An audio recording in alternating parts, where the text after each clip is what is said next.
Spectrum high school PS Patel 39 વર્ષનો મારો અનુભવ છે એનો હું ટીચિંગમાં ઉપયોગ કરું છું. મારી જુદી જુદી મેથડ જે હું સમજાવતો જાઉં છું. ગુજરાત રાજ્ય લેવલે કેઆરપી આરપી તેમજ શિક્ષણના તમામ ક્ષેત્રોમાં લેખન સહિત તમામ જગ્યાએ કામ કરેલું છે.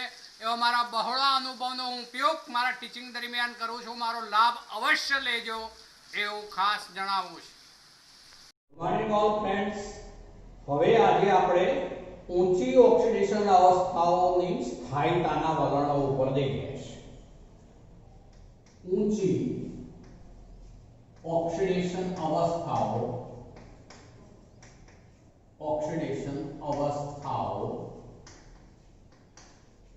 ની સ્થાયીતાના વલણો.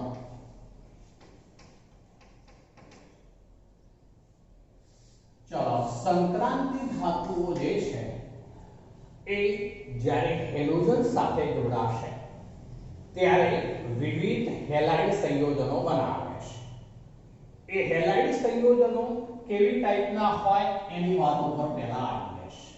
તો પહેલું એમાં લઉં છું એક સેક્શન હેલાઇડની વાત. એમાં એ હેલાઇડ. ચલો, એમાં સંક્રાંતિ તત્વો જે છે એમાં +1 +2 +3 +4 +5 +6 અને +7 સુધીની ઓક્સિડેશન સ્થિતિઓની વાત કરીએ છીએ. તો તમે જાણો છો કે કોપર એવું છે કે જેમાં +1 ઓક્સિડેશન અવસ્થા ધરાવતું સંયોજન બનતું હોય છે. આપણે અહીંથી શરૂઆત કરીએ છીએ. તો એમાં હું પહેલા જે છે ટિટેનિયમ થી શરૂઆત કરું છું. ટિટેનિયમ, પછી વેનેડિયમ, પછી ક્રોમિયમ, પછી મેંગેનીઝ Mn, ચલો પછી Fe, પછી Co, પછી Ni, પછી Cu અને છેલ્લે આપણે Zn ની વાત. હવે +1 ની અંદર વાત કરીએ તો ફક્ત કયું બનાવશે? કોપર જ. એ કોપર જે છે એ CuX બનાવે છે, જેમાં X ઉપર હું સિમ્બોલ 3 લખું છું. અત્યારે X ઉપર મેં સિમ્બોલ લખ્યો 3, થોડુંક નીચે લખું છું. અહીંયા આ 1 ની વાત કરીએ છે એટલે હું આટલે જ લખું છું. ચલો, CuX આ ઉપર 3 સિમ્બોલ કર્યો મેં. એનો અર્થ શું છે હું સમજાવું છું. પણ આમાં Cu+1 છે અને હેલોજન તરીકે X, એના ઉપર 3 સિમ્બોલ મેં લખેલો છે. ચાલો, હવે +2 વાળું લાવીએ તો એમાં વેનેડિયમ જે છે બનાવશે એટલે VX2 બને છે. VX2 જેમાં પણ X ઉપર હું સિમ્બોલ લખું છું 3. ચાલો, ત્યારબાદ CrX2, પછી MnX2, પછી FeX2, ચલો પછી COX2, ચલો પછી CO પછી NiX2, પછી CuX2 પણ અહીંયા આના ઉપર 2 સિમ્બોલ લખું છું CuX2 માં અને ZnX2. આ બધા આપણે ડાયહેલાઇડ લીધા. ડાયહેલાઇડ. ચલો, એની ઉપર +3 ઓક્સિડેશન અવસ્થાની વાત છે. અહીંયા Ti પણ X2 બનાવશે. TiX2 ખરું. TiX2 માં પણ આ 3 એવો અર્થ કરીશું TiX2 માં. ચાલો, એ ઉપરાંત TiX3 પણ બનશે અને TiX4 પણ બનશે. ટિટેનિયમના મેં બધા પૂરા કરી લીધા. TiX2, TiX3, TiX4. ટિટેનિયમ +2 +3 +4 આપણે આવો થશે. ચલો, વેનેડિયમમાં VX2 લીધું આપણે. એ ઉપરાંત લઈશું VX3 એ ઉપરાંત લઈશું VX4 VX4 એના ઉપર હું ડેશ સિમ્બોલ લખું છું અને પછી લઈએ છે VF5 ત્યાં ફ્લોરિન જ લખું છું VF5 ચાલો ત્યારબાદ આપણે ક્રોમિયમની વાત કરીએ છે તો CrX2 છે એ જ રીતે CrX3 પણ બનશે CrX3 એ ઉપરાંત CrX4 પણ બનશે એ ઉપરાંત CrF5 અને CrF6 ચલો એમાં બે મેં ફ્લોરાઇડ લીધા છે CrF5 અને CrF6 ચલો Mn વાળામાં લઈએ છે તો MnX3 પણ બનશે અને MnF3 લઉં છું ફ્લોરાઇડ MnF3 બનશે અને MnF4 લઈ લઈશ MnF4 ચલો XCX2 છે F3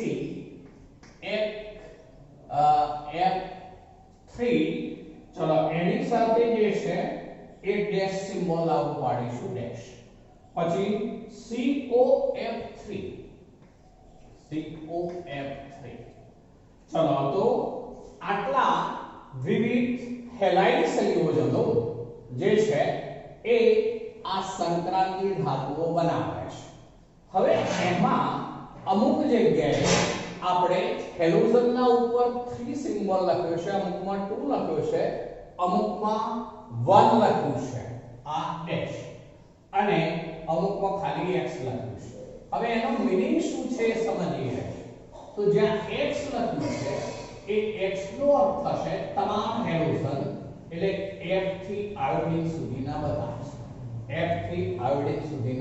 છે ચલો પછી x ડેશ જ્યાં લખેલું છે એનો અર્થ એવો થશે કે F થી Br સુધીના એટલે કે આયોડિન નહીં F થી Br સુધીના જેમ કે અહીંયા XF4 ડેશ લખ્યું છે એટલે એનો અર્થ એવો થયો કે ત્યાં F થી શરૂ કરીને VF4 પણ બની શકે VCl4 પણ બની શકે VBr4 પણ બની શકે પણ Vi4 નહીં બને અર્થ એવો થશે એટલે X ડેશ નો અર્થ થશે F to Br સુધીના હેલોજન ચલો ભાઈ X ડબલ ડેશ નો અર્થ થશે એમાં F અને Cl બે શરૂઆતના છે તે ચલો અર્થ એવો થયો કે અહીંયા ચાર હેલોજન જ્યારે અહીંયા છેલ્લું હેલોજન આયોડિન છોડી દીધું અર્થ એવો થશે F to Br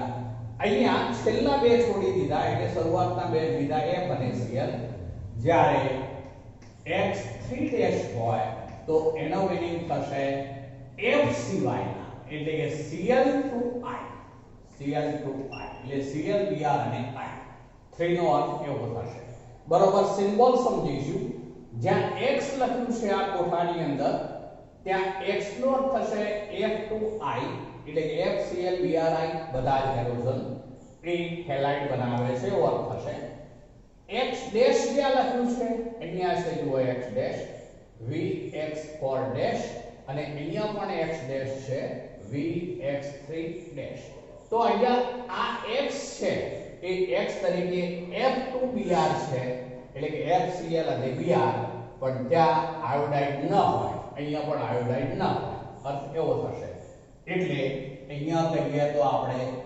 F3 બને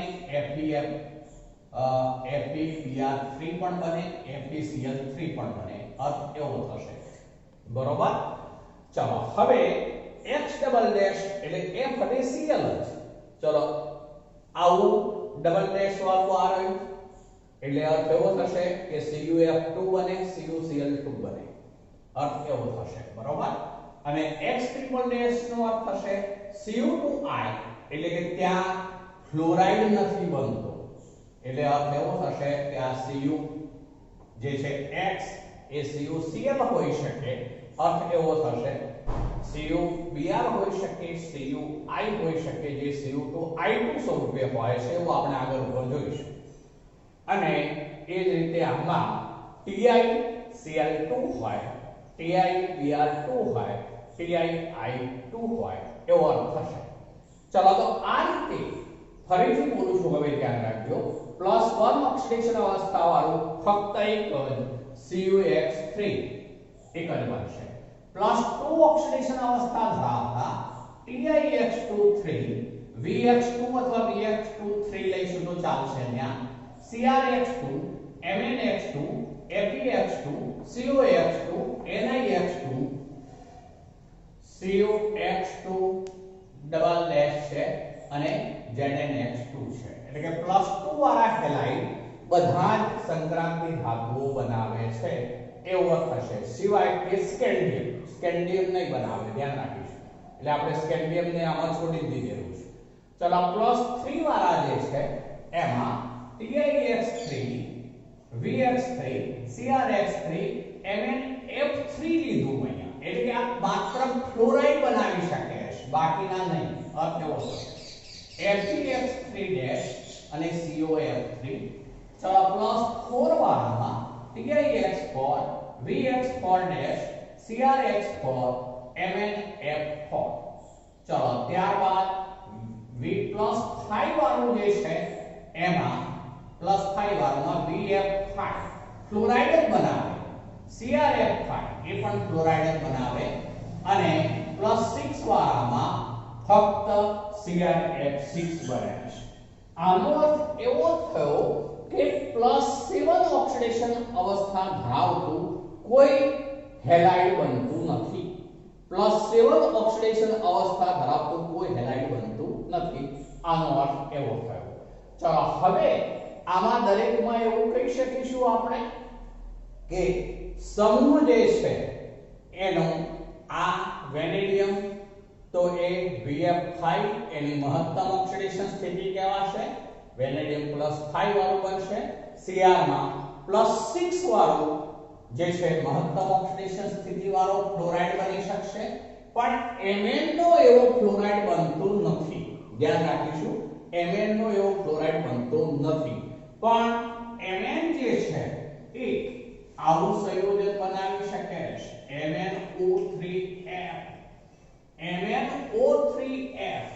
હવે જો ઓક્સિજન 3 ગુણા 6 -6 અને આ -1 એટલે -7. આની અંદર Mn+7 છે, પણ આ પ્યોરલી હેલાઇડ નથી. જુઓ બરોબર, ઓક્સો હેલાઇડ છે, પ્યોરલી હેલાઇડ નથી. તો આ રીતે આપણે એવું કહી શકીશું આ બધા ઉપરથી કે 3D શ્રેણીના સ્થાયી હેલાઇડ સંયોજનો જે છે આ બધા છે.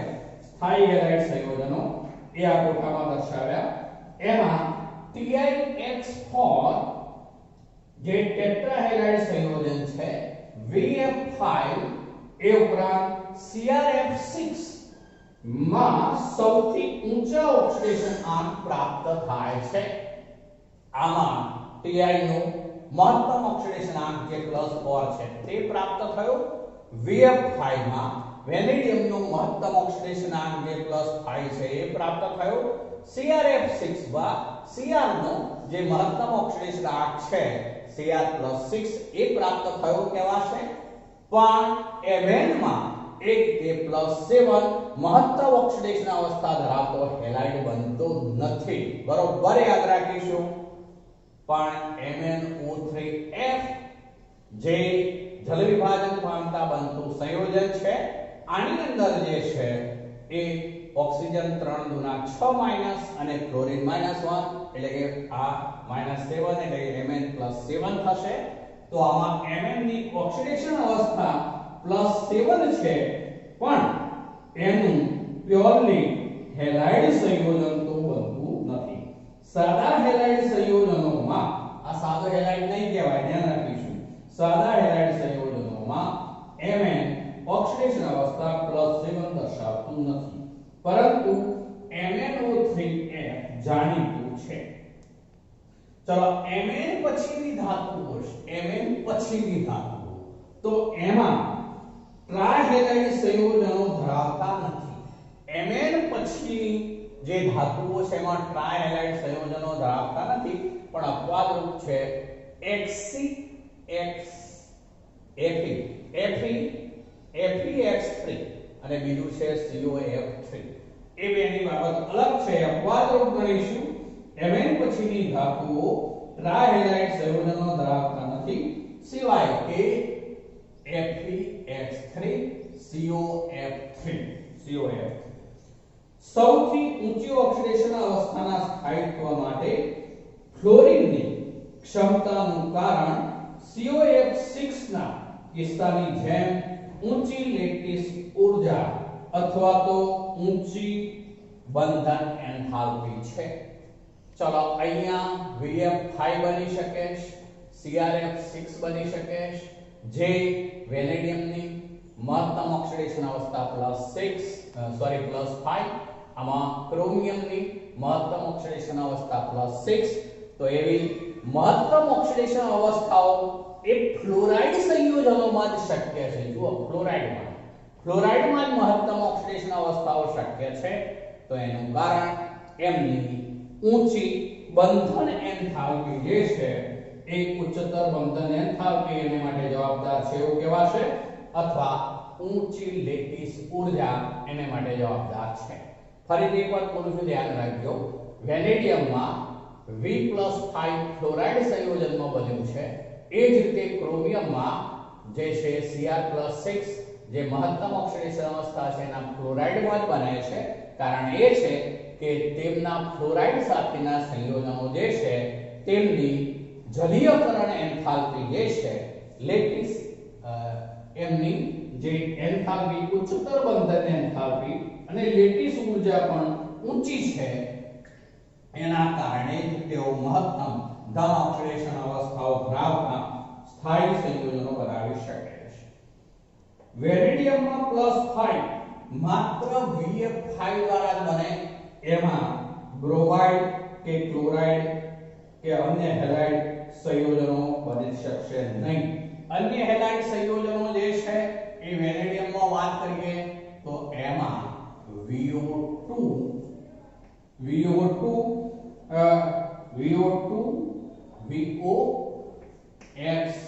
VOX3 આવા હેલાઇડ સ્વરૂપે હોઈ શકે છે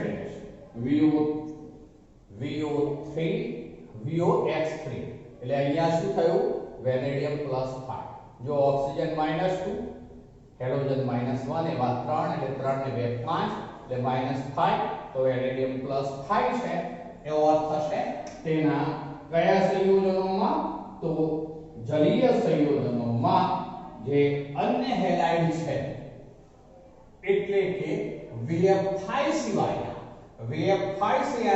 અન્ય હેલાઇડ જે છે એ જલ વિભાજન પામતા VOX3 માં રૂપાંતર પામે છે VOX3 માં રૂપાંતર પામે છે જેમાં ઓક્સિજન -2 અને હેલોજન -1 એવા 3 એટલે -3 અને -2 એટલે -5 માટે વેનેડિયમ +5 છે તો થશે પણ એ માત્ર જલીય દ્રાવણોમાં આ સ્વરૂપે હોય છે ફ્લોરાઇડ સંયોજનો જે છે એનું બીજું વલણ નીચી ઓક્સિડેશન અવસ્થાઓમાં તેઓની અસ્થાયીતા છે ફ્લોરાઇડ સંયોજનો ઊંચી ઓક્સિડેશન અવસ્થામાં સ્થાયીતા દર્શાવે છે એવું આપણે જોઈ ગયા પણ નીચી ઓક્સિડેશન અવસ્થાઓમાં ફ્લોરાઇડ સંયોજનો જે છે એ અસ્થાયી હોય છે તો એવું બનવાને કારણે જ તેમાં આપણે VX2 ની વાત કરીએ તો વેનેડિયમમાં VX2 જે છે આ VX2 તો તેની અંદર ફ્લોરાઇડ હોતું નથી જનરલી તેમાં ખાસ કરીને ક્લોરાઇડ બ્રોમાઇડ અને આયોડાઇડ હોય છે VX2 માં X તરીકે જે છે એ Cl Br અને I ખાસ કરીને હોય છે VX2 જે છે તેની અંદર Cl Br અને I હોય છે CuX માટે પણ આવું લાગુ પડશે આ CuX એને માટે પણ એવું લાગુ પડશે એટલે એમાં પણ Cl હોઈ શકે Cu Br હોઈ શકે અને CuI હોઈ શકે, જેને કારણે આયોડાઇડ સિવાયના Cu2+ ના હેલાઇડ રહેશે એ જાણીતા છે, જે Cu2+ જે છે એનું Cu+1 Cu2+ નું Cu+1 માં જે છે એ રિડક્શન થશે, જ્યારે I- નું એ I2 માં ઓક્સિડેશન કરાવે છે. એટલે એમાં આવી પ્રક્રિયા થાય જ્યારે Cu2+ આયન હોય એ I- સાથે જોડાય ત્યારે તેમાંથી Cu2I2 સોલિડ બનાવશે અને બીજું I2 બનાવશે. હવે આને બેલેન્સ કરવું છે તો આયોડિન 4 થયા તો અહીંયા 4I- લેવા પડશે. જો આયોડિન 4 તો આ 4I-. ચલો હવે વીજભાર પણ બેલેન્સ કરવું પડે. આ તરફનો 0 છે તો આ તરફ 0 થવું જોઈએ. Cu પણ 2 છે એટલે આને 2 વડે ગુણવું પડશે. હવે જો વીજભાર 2 * 4 પ્લસ 4 + 4 - એટલે વીજભાર 0 થઈ ગયું. પરમાણુઓની સંખ્યા પણ બેલેન્સ થઈ ગઈ. અહીંયા શું થયું છે તો Cu2+ નું Cu+1 માં એટલે શું થયું કહેવાય તો રિડક્શન. જ્યારે આયોડિન -1 એનું I2 0 -1 માંથી 0 એટલે શું થયું ઓક્સિડેશન. એટલે I- નું Cu2+ દ્વારા I2 નું ઓક્સિડેશન થાય છે એવું કહેવાશે. ફરીથી બોલું છું, I- નું Cu2+ દ્વારા I2 માં ઓક્સિડેશન થાય છે આ પ્રક્રિયા દરમિયાન. હવે એને લીધે જે Cu2+ છે એ વિષમીકરણની પ્રક્રિયા પામે છે.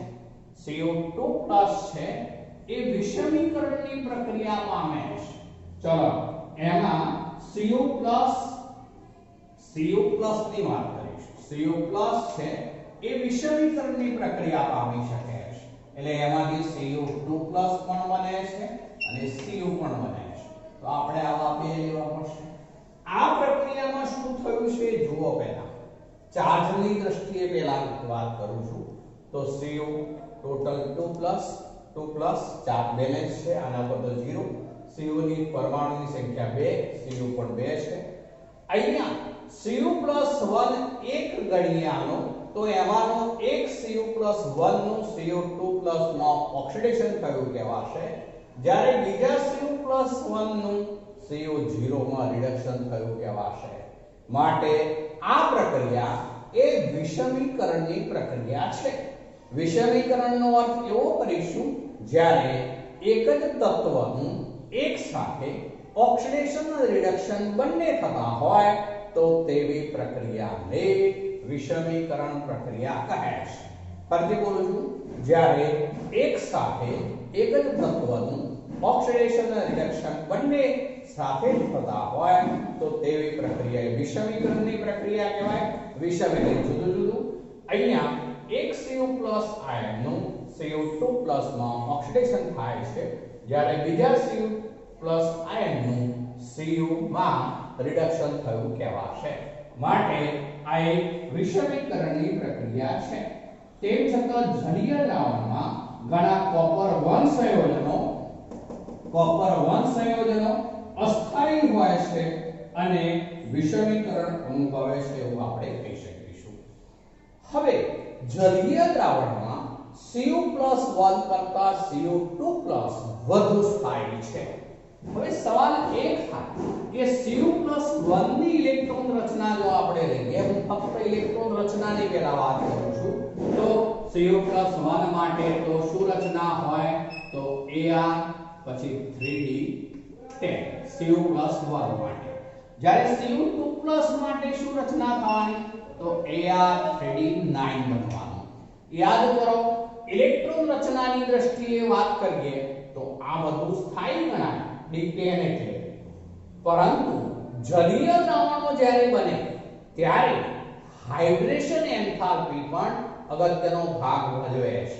જેથી અહીંયા Cu2+ જે છે એની હાઇડ્રેશન એન્થાલ્પી નું મૂલ્ય જે છે એટલે કે ડેલ્ટા HYD H મોટા નું મૂલ્ય જે છે એ Cu2+ માટે ઊંચું ઋણ મૂલ્ય છે. હાઇડ્રેશન દરમિયાન ઊર્જા શું થવાની મુક્ત થવાય જે Cu+1 એક્વાયસ માં જેટલી મુક્ત થાય એના કરતા Cu2+ માટે આ હાઇડ્રેશન એન્થાલ્પી નું મૂલ્ય વધુ ઊંચું ઋણ હોય શાના માટે Cu2+ એક્વાયસ માટે Cu2+ એક્વાયસ માટે હાઇડ્રેશન એન્થાલ્પી નું મૂલ્ય વધુ ઊંચું ઋણ મૂલ્ય હોય જે ભલે ને Cu+1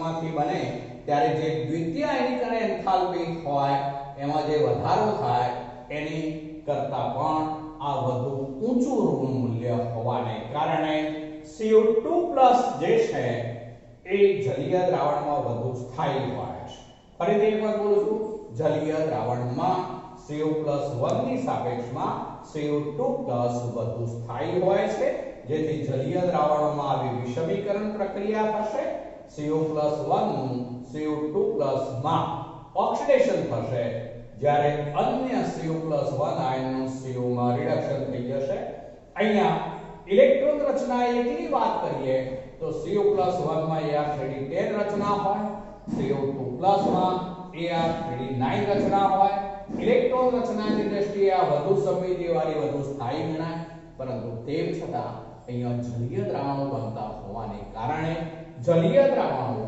માટે Cu2+ આયન જે છે એની હાઇડ્રેશન એન્થાલ્પી જે છે એટલે કે જલીયકરણ એન્થાલ્પીનું મૂલ્ય વધુ ઊંચું ઋણ હોય છે Cu2+ માટે Cu+1 કરતા પણ જેને કારણે જે Cu+1 માંથી Cu2+ બને એ વખતે જે દ્વિતીય આયનીકરણ એન્થાલ્પીમાં જે વધારો થવાનો એના કરતા પણ આ વધુ ઊંચું ઋણ મૂલ્ય હોવાને કારણે સરવાળે Cu2+ આયન જે છે એ જલીય દ્રાવણમાં વધુ સ્થાયી બની શકે છે જેથી Cu2+ એક્વાયસની સ્થાયીતા Cu+1 એક્વાયસ કરતા વધુ હોય છે બરોબર કારણ શું તો Cu+ કરતા Cu2+ નું ડેલ્ટા હાઇડ્રેશન એન્થાલ્પી નું મૂલ્ય બહુ વધુ ઋણ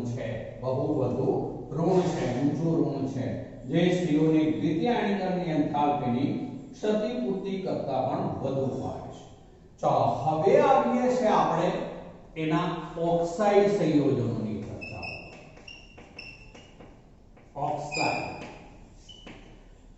ઓક્સાઇડ સંયોજનો જે છે એમાં પણ આપણે આવો એક કોઠો બનાવીએ છીએ ચાલો એમાં પણ આપણે સ્કેન્ડિયમ થી શરૂઆત કરીએ સ્કેન્ડિયમ પછી ટિટેનિયમ પછી વેનેડિયમ પછી ક્રોમિયમ પછી મેંગેનીઝ પછી Fe CO Ni Cu અને Zn ચલો હવે એમાં +1 +2 +3 એ પ્રમાણે શરૂઆત કરીએ છીએ સ્કેન્ડિયમમાં તમે જાણો છો ફક્ત એક જ ઓક્સિડેશન અવસ્થા શક્ય છે Sc+3 માટે સ્કેન્ડિયમનો ઓક્સાઇડ જે બનવાનો એને લખાશે Sc2O3 આ સ્કેન્ડિયમની વાત કરીએ આપણે Sc2O3 એક જ ઓક્સાઇડ બનશે એમાં સ્કેન્ડિયમમાં +3 હોવાથી ટિટેનિયમમાં +2 થતું એટલે ટિટેનિયમનો ઓક્સાઇડ TiO જેમાં ટિટેનિયમ +2 છે ચલો પછી ટિટેનિયમ +3 પણ બનશે માટે Ti2O3 પણ બનશે અને Ti4+ પણ બનશે એટલે TiO2 પણ બનશે Ti+4 ચલો તો ટિટેનિયમમાં TiO Ti+2 થયું એમાં Ti2O3 જેમાં Ti+3 થયો અને TiO2 જેમાં Ti+4 બન્યો ચલો વેનેડિયમની વાત કરીએ તો એમાં VO વેનેડિયમ +2 બન્યું એ ઉપરાંત જે છે એ V2O3 ચલો પછી VO2 પછી V2O5 જો વેનેડિયમ +2 વેનેડિયમ +3 વેનેડિયમ +4 VO2 એટલે 2 × 4 ઓક્સિજન એટલે વેનેડિયમ +4 અને V2O5 એમાં વેરીડિયમ થયું +5 ચલો તો વેરીડિયમમાં VO V2O3 V2O4 પણ બને V2O4 અને V2O5 વેરીડિયમનો પેન્ટોક્સાઇડ. ચલો પછી ક્રોમિયમ માટે છે. ક્રોમિયમ માટે CrO બહુ રેર કિસ્સામાં બનશે. ચલો એ ઉપરાંત લઈએ તો Cr2O3 ચલો એ ઉપરાંત CrO2 2 * 4 એટલે ક્રોમિયમ +4 થયું કહેવાશે અને CrO3 બને છે એમાં ત્યારબાદ CrO3 માટે Cr શું થઈ ગયું +6 Cr +6 થયું તો Cr માં CrO Cr +2 પછી Cr2O3 માં Cr +3 પછી CrO2 જેમાં 2 * 4 એટલે Cr +4 છે પછી 3 * 6 એટલે Cr +6 છે. ચલો Mn ની વાત કરીએ તો Mn માં MnO ચલો એ ઉપરાંત Mn2O3 લઉં છું પહેલા હું Mn2O3 ચલો પછી જે છે Mn2O3 ચલો પછી MnO2 અને ત્યારબાદ લઉં છું Mn2O7 જે છે એમાં +7 થઈ ઓક્સિડેશન સ્થિતિ +7 થઈ. ચલો ત્યારબાદ આમાં આ બે જોડાઈને MnO અને Mn2O3 એ 1:2 પ્રમાણમાં જોડાય ત્યારે આ બે જ્યારે જોડાય ત્યારે વચ્ચેની એક ઓક્સિડેશન અવસ્થા બનાવે છે જે મિશ્રિત ઓક્સાઇડ કહેવાશે જે Mn3O4 કહેવાશે જે મિશ્રિત ઓક્સાઇડ છે Mn3O4 બનાવશે જે મિશ્રિત ઓક્સાઇડ છે. ચલો અહીંયા લઈએ છે Fe માટે તો FeO પછી Fe2O3 ચલો એ ઉપરાંત Fe ની અંદર જે છે એ આ બેમાંથી મિશ્રિત ઓક્સાઇડ પણ બની શકે એમાં પણ એની જેમ જ થોડુંક હું ઉપર લખું જો આમાં સેજ ઉપર લખું છું વચ્ચે લખાય એટલા માટે આ Fe2O3 આ બેમાંથી મિશ્રિત ઓક્સાઇડ બની શકતો હોય છે જે અહીંયા વચ્ચે લખું છું Fe3O4 મિશ્રિત ઓક્સાઇડ છે આ પણ જેમ Mn3O4 એ રીતે Fe3O4 એ પણ મિશ્રિત ઓક્સાઇડ છે એવું કોબાલ્ટ માટે પણ બની શકે છે. કોબાલ્ટ માટે COO જે કોબાલ્ટનો એક ઓક્સાઇડ છે પણ એ ઉપરાંત એમાં CO3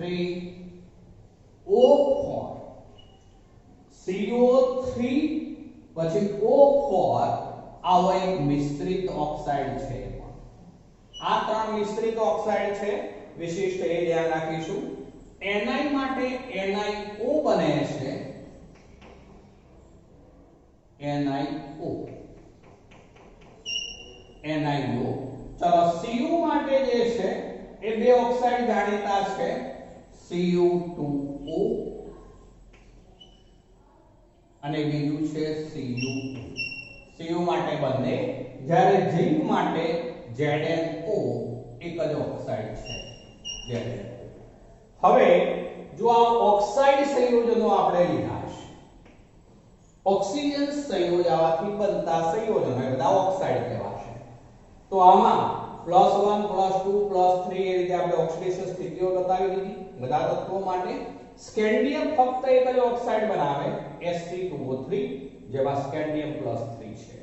તો આ titanium TiO Ti+2 TiO3 Ti+3 TiO2 Ti+4 चलो वेनेडियम જે છે Vo vanadium +2 V2O3 vanadium +3 V2O4 vanadium +4 અને V2O5 वेनेडियम +5 चलो क्रोमियम માં CrO Cr+2 Cr2O3 Cr+3 CrO2 Cr+4 અને CrO3 3 ગુણા 6 એટલે Cr+6 અહીંયા MnO Mn2O3 MnO માં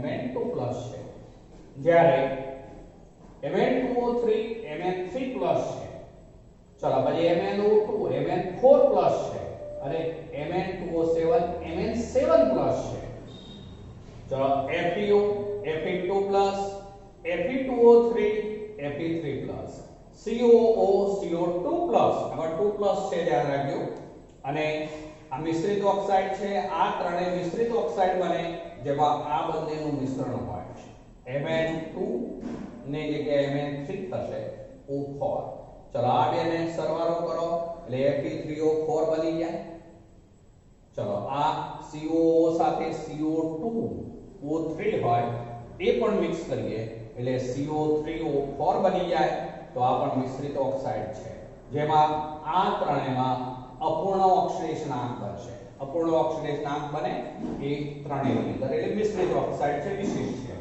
નિકલમાં NiO CO માં બે ઓક્સાઇડ Cu2O અને CuO અને ઝિંકનો ઓક્સાઇડ ZnO કહેવાશે હવે આ ઓક્સાઇડ સંયોજનોની સૌથી ઊંચી ઓક્સિડેશન અવસ્થાને સ્થાયિત્વ આપવા માટેની ક્ષમતા જે છે એ ઓક્સાઇડ સંયોજનોમાં જોવા મળે છે ઓક્સાઇડ સંયોજનોમાં સૌથી ઊંચો ઓક્સિડેશન આંક એ જે તે સમૂહના ક્રમ જેટલો છે જેમ કે Mn જે છે એ સાતમા સમૂહનું સભ્ય તો તેના ઓક્સાઇડ સંયોજનમાં મહત્તમ ઓક્સિડેશન સ્થિતિ કેટલી છે પ્લસ છે ક્રોમિયમ છઠ્ઠા સમૂહનું સભ્ય છે તો તેમાં મહત્તમ ઓક્સિડેશન અવસ્થા જે છે એ કેટલી છે તો +6 ચલો વેનેડિયમ પાંચમા સમૂહનું સભ્ય છે તો તેના ઓક્સાઇડમાં મહત્તમ ઓક્સિડેશન અવસ્થા કેટલી છે +5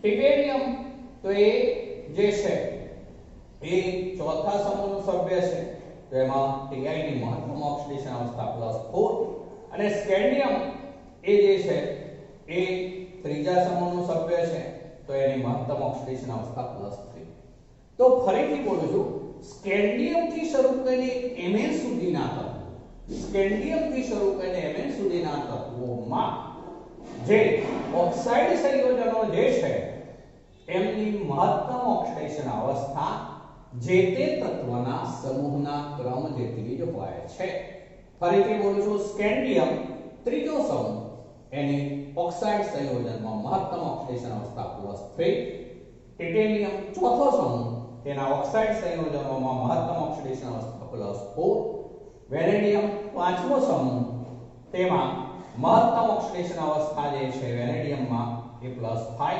ઓક્સાઇડની વાત કરું છું ધ્યાન રાખજો ક્રોમિયમ છઠ્ઠો સમૂહ તેના ઓક્સાઇડમાં તેની મહત્તમ ઓક્સિડેશન અવસ્થા +6 અને Mn સાતમો સમૂહ તેના ઓક્સાઇડ સંયોજનમાં Mn ની મહત્તમ ઓક્સિડેશન અવસ્થા +7 તો આમ સ્કેન્ડિયમ થી શરૂ કરીને Mn સુધીના તત્વોમાં સમૂહનો જે ક્રમ હોય તે જ તેમના ઓક્સાઇડ સંયોજનોની મહત્તમ ઓક્સિડેશન અવસ્થા બને છે એમ કહેવાશે મહત્તમ ઓક્સિડેશન અવસ્થા બને છે હવે આવી મહત્તમ ઓક્સિડેશન અવસ્થા ઓક્સાઇડ સંયોજનમાં સૌથી ઊંચો ઓક્સિડેશન આંક એ સમૂહના ક્રમ એક સમાન હોય છે અને તે Sc2O3 થી શરૂ કરીને Mn2O7 સુધી જોવા મળે છે પણ સમૂહ 7 પછી વાત કરીએ તો Fe2O3 અને ઉપરના Fe ના ઓક્સાઇડ સંયોજનો જાણીતા નથી Fe2O3 પછીના સમૂહ 7 પછીના જે છે સમૂહ 7 પછીના જે સંયોજનો છે એમના ઓક્સાઇડ સંયોજનોમાં Fe2O3 ઉપરના કોઈ ઓક્સાઇડ એમાં કોઈ પણ સમૂહની અંદર જોવા મળતા નથી. અર્થ એવો થયો ઉપરના Fe ના ઓક્સાઇડ સંયોજનો પણ જાણીતા Fe માં ફક્ત Fe2O3 એટલે કે Fe3+ ઓક્સિડેશન સ્થિતિ સુધીના જોવા મળે છે. એથી ઊંચી ઓક્સિડેશન અવસ્થા ધરાવતા Fe ના ઓક્સાઇડ કે અન્ય તત્વો જે છે એમના ઓક્સાઇડ બનતા નથી, જાણીતા નથી એવો અર્થ થયો. જો કે આલ્કલાઇન માધ્યમની વાત કરીએ છે, ધ્યાન રાખજો અહીંયા વિશિષ્ટ વાત કરીએ છે.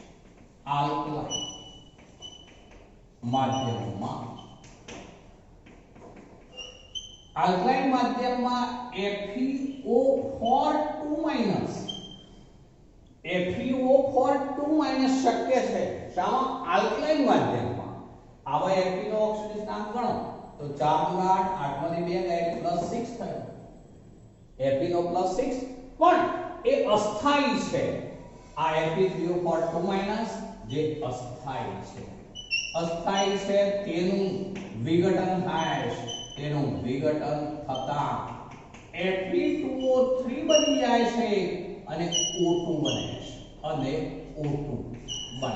એનું વિઘટન થતા Fe2O3 અને O2 બને છે. આલ્કલાઇન માધ્યમમાં જે છે એ FeO4 2- જે હોય બને છે, પરંતુ તેનું Fe2O3 અને O2 માં વિઘટન પામે છે. ઓક્સાઇડ સંયોજનો આપણે લઈએ છે, એમાં જો તેને બદલે ઓક્સો કેટાયનની વાત કરીએ આપણે તો દાખલા તરીકે વેનેડિયમનો ઓક્સો કેટાયન લઈએ છે. વિશિષ્ટ વાત કરું છું, ધ્યાન રાખજો. વેનેડિયમનો જે છે એ ઓક્સો કેટાયન લઈએ છે તો તે VO2+ બને છે. VO2+. ચલો VO2+ છે જેની અંદર શું થવાનું? એ ઓક્સો કેટાયન બન્યો કહેવાશે. એ જ રીતે VO2+ પણ બને છે. VO2+ અને બીજું VO2+, એ ઉપરાંત TiO2+. ચલો આ બધા કેટાયન છે. ઓક્સો કેટાયન કેટાયન એટલે ધનાયન. ઓક્સાઇડ ધરાવતા કેટાયન ધનાયન ઓક્સો કેટાયન છે. VO2+ તો આમાં વેનેડિયમની ઓક્સિડેશન અવસ્થા શું થવાની? તો 2 × 4 જે છે માઈનસ, પેલી બાજુ જશે તો ટોટલ +5 થઈ જશે. આમાં વેનેડિયમ +5 છે. આની અંદર ગણો તો ઓક્સિજન -2, પેલી બાજુ 2+ છે એટલે વેનેડિયમ +4 થઈ જવાનું.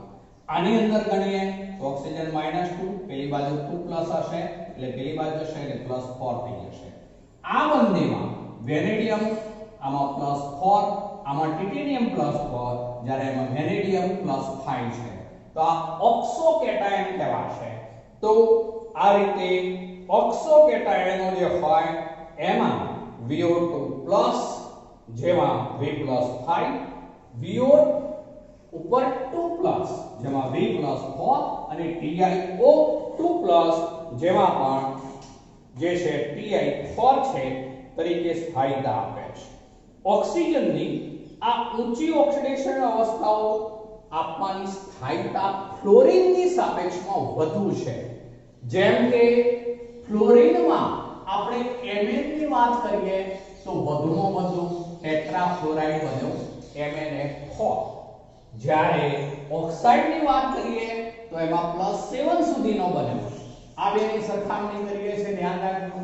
આ MnF4 જ્યારે Mn2O7 એટલે અર્થ એવો થયો કે અહીંયા Mn+4 ઓક્સિડેશન સ્થિતિ સુધી જ આ ફ્લોરાઇડ શક્ય બને છે, જ્યારે ઓક્સાઇડ Mn+7 સુધી શક્ય બને છે. તો એનું કારણ એ છે કે જો ફરીથી એનું સ્પષ્ટીકરણ કરું છું તો ઓક્સિજનની આ ઊંચી ઓક્સિડેશન અવસ્થાઓની સ્થાયીતા આપવાની ક્ષમતા ફ્લોરિન કરતાં વધુ છે. ફ્લોરિન કરતાં ઓક્સિજનના ઓક્સાઇડ જે છે એની ઊંચી ઓક્સિડેશન અવસ્થાઓ આપવાની સ્થાયીતા વધુ. આ વધુમાં વધુ +4, જ્યારે આ વધુમાં વધુ +7. તો આમ વધુ ઊંચી ઓક્સિડેશન અવસ્થાઓ ફ્લોરિનને બદલે કોણ આપશે? તેના ઓક્સાઇડ સંયોજનો. જેથી Mn માં ઉચ્ચતર ફ્લોરાઇડ MnF4 બને, જ્યારે ઓક્સાઇડમાં જે ઉચ્ચતર ઓક્સાઇડ છે એ Mn2O7 બને છે. આમ ઓક્સિજનની ધાતુઓ સાથે બહુબંધ બનાવવાની ક્ષમતા હોય છે, જેને કારણે Mn2O7 બને. આ Mn2O7 જે છે એમાં બંધારણ આ ટાઈપનું હોય છે. Mn-O Mn અવશેષો બંધ હોય. એ ઉપરાંત આ Mn સાથે ઓક્સિજન આમ સમચતુષ્ફલકીય રીતે જોડાયેલા હોય છે, જેને કારણે તેનું બંધારણ કંઈક આવું આપણે કહી શકીએ. સમચતુષ્ફલક આજુબાજુના બે ભાગ છે, તો Mn2 અને O જે છે એ 7, Mn2O7 એ ઓક્સાઇડ બનશે, જેમાં ઓક્સિજનની ધાતુઓ સાથે બહુબંધ બનવાની ક્ષમતા તેની શ્રેષ્ઠતાને સમજાવી શકે છે. સહસંયોજક ઓક્સાઇડ Mn2O7 માં દરેક Mn પરમાણુ એક Mn-O-Mn બંધ બનાવે છે, જે સેતુ સહિત O પરમાણુઓ દ્વારા સમચતુષ્ફલકીય રીતે ઘેરાયેલો હોય છે, જેથી તે વધુ સ્થાયી છે. આમ વેનેડિયમ 5, ક્રોમિયમ 6, Mn માં પણ 6 અને 7 માટે સમચતુષ્ફલકીય MO4N- આયનો જે છે એ જાણીતા છે. MO4N- એટલે કે આપણે આવું કહી શકીએ, જેમ કે ક્રોમિયમ લેવું હોય તો CrO4 2- એવો થાય. આપણે જો મેંગેનીઝ લેવું હોય તો MnO4- આયન એવું બનશે. તો એવા કોમન કહીએ તો વેનેડિયમ 5, ક્રોમિયમ 6, Mn5, 6 અને 7 એ બધા માટે જે છે સમચતુષ્ફલકીય MO4 આયનો શક્ય બને છે. ચલો તો મિત્રો, આજે આપણે આટલે સુધી રાખીએ.